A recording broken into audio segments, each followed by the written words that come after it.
Welcome to GripeCast with your host, Alex Hernandez. This show is dedicated to consumer technology news and pop culture. GripeCast is owned by Techaeris. Visit Techaeris.com for the latest tech reviews, news, entertainment, and pop culture. Now sit tight, the show is about to begin.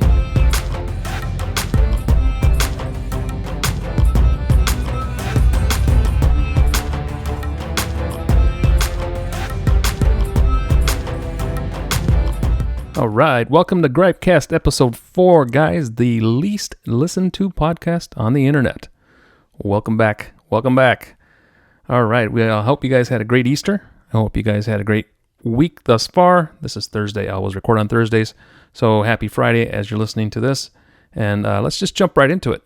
We're going to talk about a few tech stories that have been in the news these past couple days. And then I'm going to cover a little more about Google, because there's a lot going on with Google right now. There's a ton of stuff going on. And, you know, like I've addressed already in many other podcasts, it affects us, it affects you. So there's some developments and some rumors and other things happening at the moment. A lot of it revolving around Google Gemini AI and all that other kind of stuff. And, of course, we'll have the MeWe exclusive for our MeWe members at the end of the podcast, and you'll have to go over to MeWe for that. But let's just jump right into it. We're going to talk a little bit about the AT&T data leak that happened last week, I believe.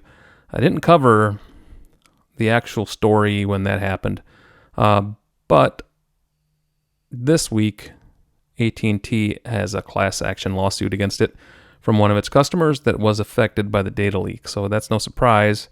We hope they can get somewhere with it. But I'm just going to read off of the news article that I wrote on April 3rd. It says, news broke a few days ago that AT&T suffered a data leak. The modern data leak is nothing new to most of us. As a matter of fact, I've had several people shrug this data leak off. Most users are now conditioned to just accept this is going on. I had one user tell me they didn't care that their information is already out there. It's not like they can do anything. So that's kind of the norm for people now. People are just kind of accepting that their data is out there, and they don't really care too much anymore about privacy and the data. They care more about the features and the convenience of things. So moving on with the story, it says, we of course do not agree with this attitude, but it does go to show that indeed most users are numb to privacy and data issues. But one AT&T user decided that enough is enough and has filed a class action lawsuit against AT&T for the recent data leak, in which the data of up to 73 million users was leaked and is being sold on the dark web. And there's a link in this story to the lawsuit, so you can read that for yourself.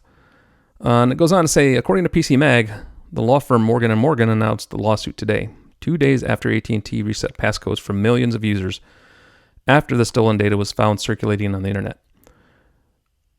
Quote, we allege AT&T knew about the vulnerability that allegedly led to this breach, but allowed it to occur by failing to act, the law firm said in a statement.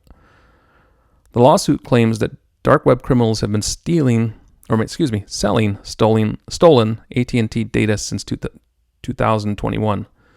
PC Mag says that when a hacking group called Shiny Hunters was spotted auctioning off an archive containing data on over 70 million AT&T users, the data included full names, email addresses, physical addresses, and at least in some cases, social security numbers and dates of birth. AT&T initially denied the data leak and information had come from them, but has since confirmed the breach. AT&T has not said much about the issue and has not commented on the lawsuit from Morgan & Morgan. The only information the company has shared is in the blog post that they posted, and it just encourages users to keep their account secure. I've said this before many times, that security problems will continue to happen and data leaks will increase with very little being done about them. Most users are blind to the consequences, and most companies are swift to clean up the mess and find ways to take the focus off of them. We don't know if this lawsuit will change anything. We certainly hope it can, but it is unlikely. The most likely outcome of that lawsuit is there might be a settlement.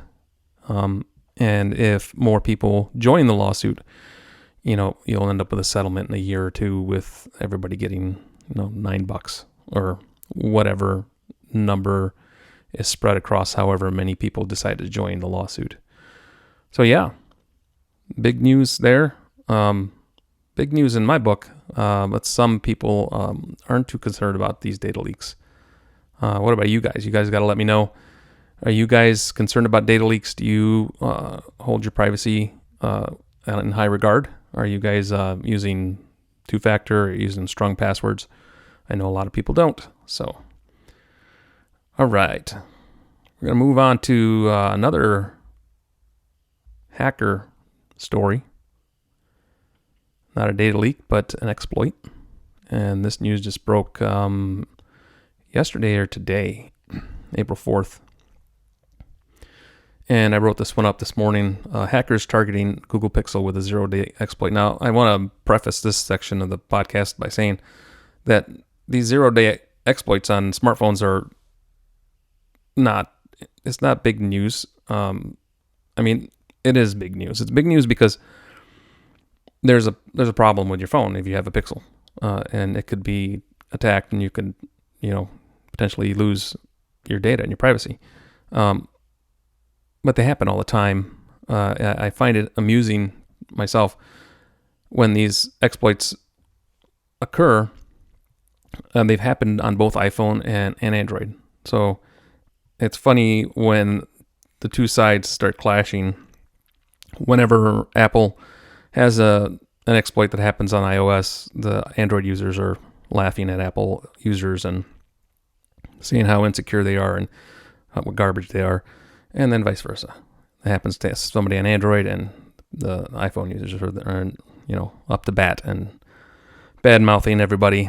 So I just want you guys to understand, it doesn't matter which phone you use. Neither one of them is 100% secure, and it's just pointless to argue the point back and forth. But I know I'm just preaching at the wind. Most people are going to get in a camp and kind of settle themselves there. And it's the way of the world. It's human nature, I guess. I'm not like that. I use both iOS and Android. I have them both. So I'm okay with, I understand that no operating system is perfect, and they're all going to have problems. Anyway, from the story, it says, the world of device and computer security never stops turning. Pay attention, kiddies, because there is job security and working in computer and device security. There's not a week or day, for that matter, that doesn't go by where a new security issue is being reported. This time, it's the Google Pixel that is the target of hackers. Tomorrow, it could be the iPhone or some other piece of software. Here's what's going on with the Google Pixel zero-day exploit. According to security researchers at GripeOS, a company that makes a more secure version of Android, hackers have been exploiting a zero-day vulnerability to attack Google smartphones. Google has issued an advisory concerning newly discovered bugs that are being used for targeted attacks. There are indications that the following may be under limited targeted exploitation, the advisory says. According to PC Mag, it doesn't look like traditional cybercriminals or cyber spies have abused their vulnerabilities to attack the phones remotely. Google is crediting the 0 days discovery to Daniel McKay, a cybersecurity researcher and founder of GrapheneOS, an Android-based operating system focused on security, which we've already said. According to GrapheneOS, forensics companies have been exploiting the two vulnerabilities to retrieve data from Pixel phones.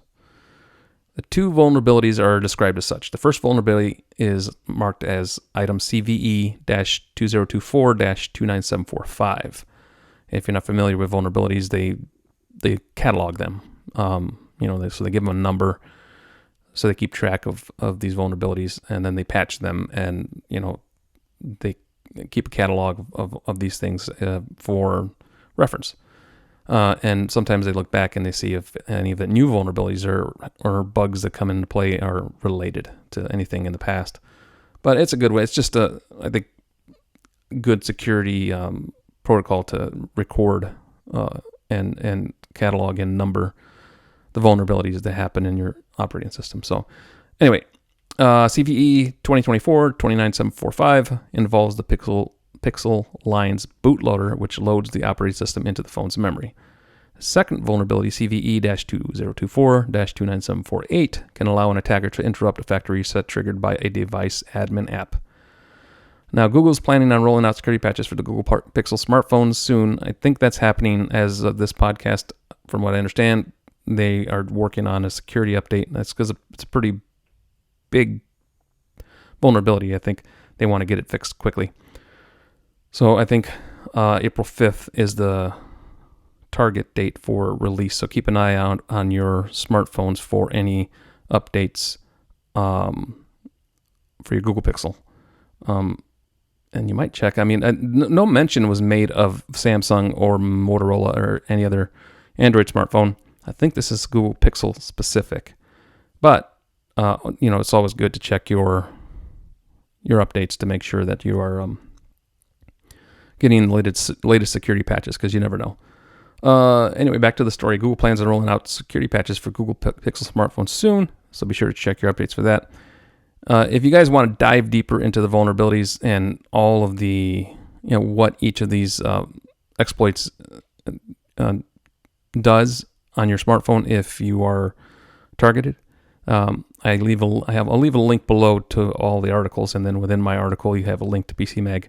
You can run there and you can read. They did a fairly in-depth, it's not like super in-depth, but it's a lot more in-depth than my article, and you can go there and check it out and find out more. All right. We're going to move on now. We're going to move on to everybody's favorites. I really hope I am not in any way boring people with all of this Google stuff, because there is a lot happening with Google. And I have so many bookmarks here on X that it's mind-numbing how much is here. We're going to start off with Barry Schwartz tweet. He says, would you pay for some Google search AI features? So he references a MeWe share, and I think that they share from the Financial Times. So I think the Financial Times is actually a paid subscription. I'm not sure I'll be able to get. Oh, look at that. We did get it. Oh, no, we didn't. Well, let's accept their cookies, whatever. All right, here we go. Google considers charging for AI-powered search and big change to business model, because we know that Google's business model is advertising. It has been for many, many years. But they have been training their AI, Gemini, and I've said this on other podcasts, they've been training it on our content, on the content that you are reading, the content that I've created. And they have scraped all of our websites without our approval, without our consent. And they are using that information to populate Gemini. And now the idea is to sell those results as a subscription. So I don't know how it's going to work. We don't have that information, but from what I can see is there'll be two different levels of Google.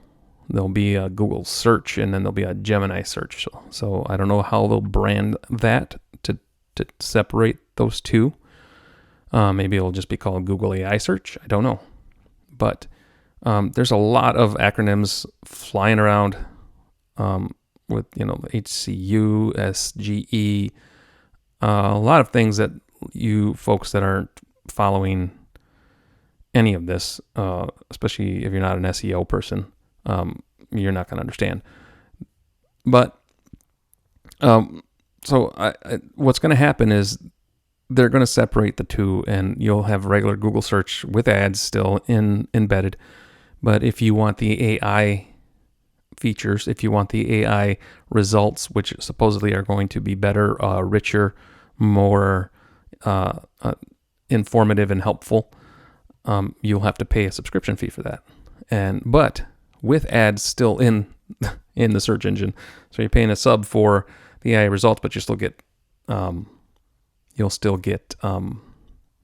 advertising.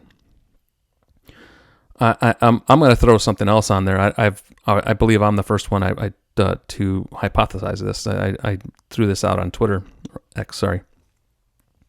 I think that Google at some point is going to approach smaller publishers like us, or, right now I believe that they have all the big publishers, all the major mainstream publishers are probably on board already. They already know what's going on. But they'll approach us, and I think that what they'll do is they're going to ask us if we want to be part of the program, quote, program, and they'll probably say, do you want to join the program for a monthly fee? So we would have to pay a monthly fee in order to be included in the AI results, and which would presumably probably give us better traffic. And that's the idea, I guess, behind this whole thing. The prevailing reason for doing this, for Google moving to a subscription-based search engine, is revenue. So the ad revenue model has really been their main support. And, they sell Pixel phones, and they sell Pixel tablets, and they sell hardware, but they sell that at a loss, and they sell those pieces of hardware to use as a way to hold on to their customer. And so when you get a Pixel phone and you sign up for a Google account, that's all the data in that phone, if you're not blocking it, is being farmed. So they've always been a data company. They've not been anything but a software data company. And that's what they do. They buy and sell data. They harvest and sell data, and they use the data. There's countless ways they use data. I don't know. I can't get specific, but just know that they are farming your data. So let me read a little bit from Financial Times here. It says, Google is considering charging for new premium, quote, premium features powered by generative artificial intelligence in what would be the biggest ever shakeup of its search business. The proposed revamp to its cash cow search engine would mark the first time the company has put any of its core products behind a paywall, and shows it is still grappling with a technology that threatens its advertising business almost a year and a half after the debut of ChatGPT. Google is looking at options including adding certain AI-powered search features to its premium subscription services, which already offer access to its new Gemini AI assistant in Gmail and Docs, according to 3 people with knowledge of its plans. Engineers are developing the technology needed to deploy the service, but executives have not made a final decision on whether or when it will launch, one of the people said. Google's traditional search engine would remain free of charge, while ads would continue to appear alongside search results, even for subscribers. So there it is. But charging would represent the first time that Google, which for many years offered free consumer services funded entirely by advertising, has made people pay for enhancements to its core search product. Google reported $175 billion in revenue, $175 billion in revenue from search and related ads last year, more than half its total sales, posing a conundrum for the company over how to embrace the latest AI innovations while preserving its biggest profit driver. Excuse me, guys. I'm tongue-tied. I guess I got distracted by the $175 billion. It's a huge number. Since November 2022, when OpenAI launched ChatGPT, Google has been scrambling to respond to the competitive threat posed by the wildly popular chatbot. ChatGPT can give quick and complete answers to many questions, threatening to render redundant a traditional search engine's list of links and the lucrative ads that appear alongside them. The problem with ChatGPT, I'm sorry, I just kind of ran that sentence on, didn't I? Let me pause there. Just commenting on this ChatGPT, the problem with ChatGPT is that OpenAI trained GPT on web content as well. So they went through and scraped the internet and took content from hundreds of thousands of content creators, and that's how they trained OpenAI or ChatGPT. So either way you slice it, the way we as small publishers see it is this is theft. They've stolen tons, some of us years of work, and wrapped it up in a little program and are going to use that to their advantage and to their profit. So that's what I wanted to say about that. Let me run on here. Let's see. Google began testing an experimental AI-powered search service in May last year, presenting more detailed answers to queries while also continuing to present users with links to blah, blah, blah, blah, blah. So I'm not going to go on with that. I'll link this down in the show notes. I can't guarantee the Financial Times link will work for you. It didn't work for me earlier. It was behind a paywall, but it worked this time. I don't know why. So I have a couple of different tweets here from different or X posts from different people. Most of these folks are SEO people. So Glenn Gabe says, whoa, Google is working on the biggest shakeup of its search business by charging for new premium features powered by generative artificial intelligence. First time it would put any of its core products behind a paywall.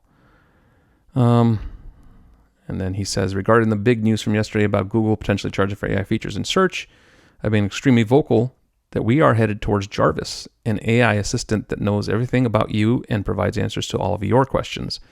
And when that happens, Google, OpenAI, etc., will need to charge for that.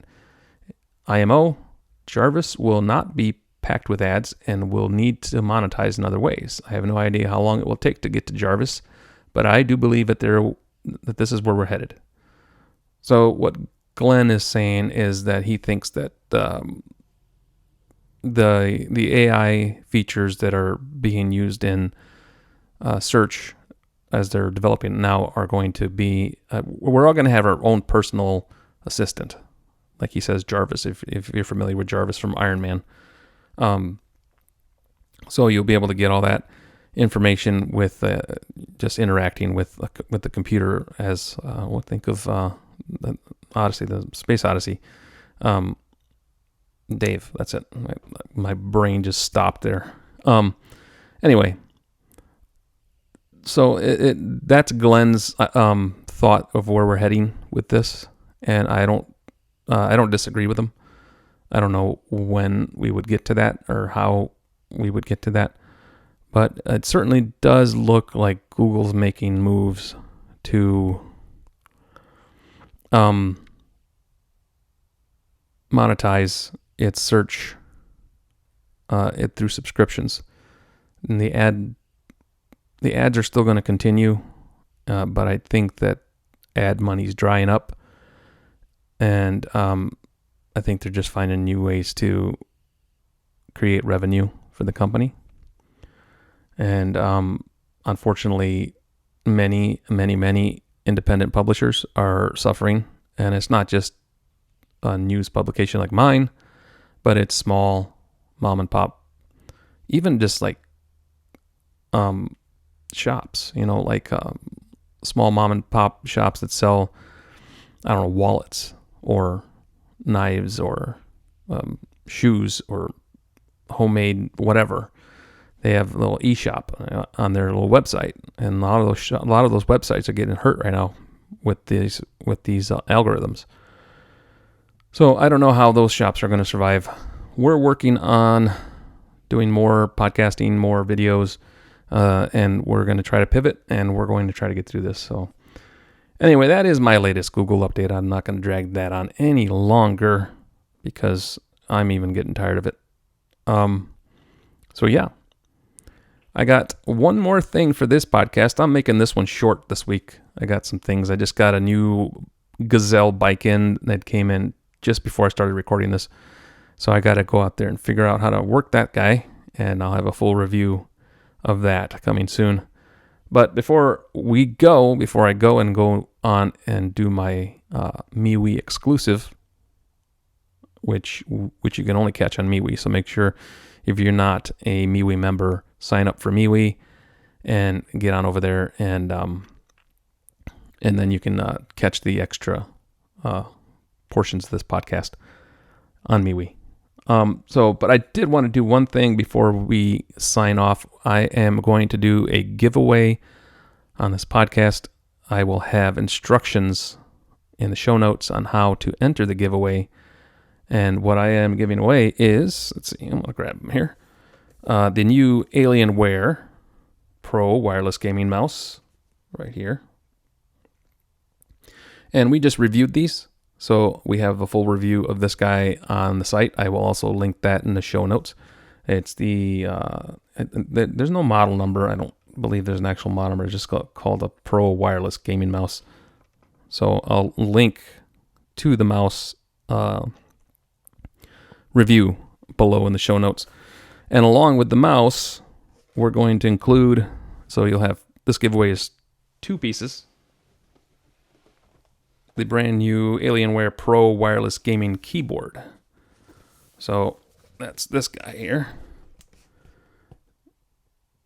If you're watching on YouTube or MeWe or on Rumble. And we just reviewed this as well. And thanks to Alienware for sending these out to us for review. Thanks for letting us give them away. And I will have full instructions below in the show notes. So if you're listening on a podcast, make sure you go to the show notes. If you're listening on YouTube or you're listening on Rumble, just click down in the description and you'll get all the instructions down below. Make sure that you subscribe. If you're not subscribed on YouTube or Rumble, I would appreciate it. Give me a thumbs up. Click the bell. Do all the things. All those things help us to grow. And we're going to continue to do this podcast. And hopefully we'll be well on our way to pivoting beyond what we've been doing. So I'm going to sign off. And I appreciate you guys highly. And we'll talk to you on the other side.